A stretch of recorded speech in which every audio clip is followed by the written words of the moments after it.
जुल्म करना जितना बड़ा गुनाह है, जुल्म सहना भी उतना ही बड़ा गुनाह है।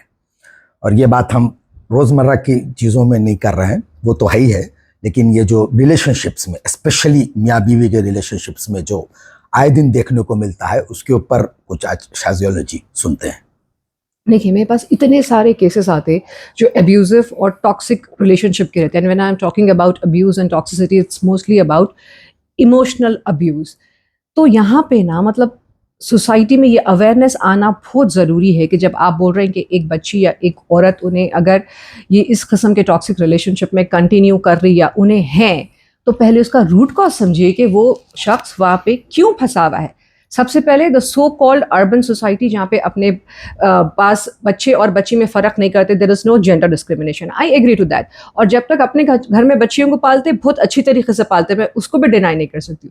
लेकिन जब बच्चियों की एक उम्र आती 20-21 साल या उसके बाद बस, लेकिन वो अच्छे घराने के लोगों को भी ये दिखता कि अगर हमारे बच्चे की शादी नहीं हुई तो कैसा, अब जिंदगी भर उसका क्या होगा।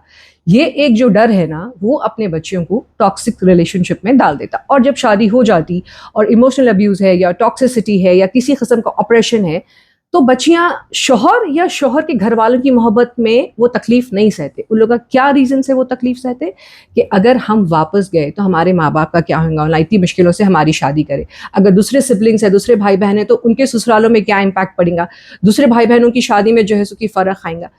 और जो है सो कि ना बस ये डिनाइल में रहते, देखो रिजेंटमेंट और गुस्सा, एंगर बढ़ते रहता शौहर और शौहर के घर वालों पे।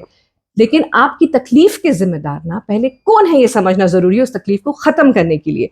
तो जब तक अपन अपने बच्चियों को ये हिम्मत नहीं दिए कि अगर कोई चीज सही नहीं जा रही तो you can come back, you can start your life. तो अपने बच्चियों को जब इतनी लाड़ों से पालते ना, तो उनकी एजुकेशन पे भी ध्यान दो, उनको अपना स्टैंड लेना सिखाओ, उनको सेल्फ डिफेंस सिखाओ, उन लोगों को इंडिपेंडेंट बनाओ, ताकि उन लोग जिंदगी में अपने फैसले ले सके और उन लोगों को किसी का भी ऑपरेशन फॉर व्हाटसोएवर रीजन सुनने की नौबत नहीं आए। उसके बाद जाके अपन अपनी सोसाइटी में बहुत चेंज देख सकते। तो ये जो डब्बों में डाल के आदमियों को मार दे रहे हैं, उसका क्या होगा?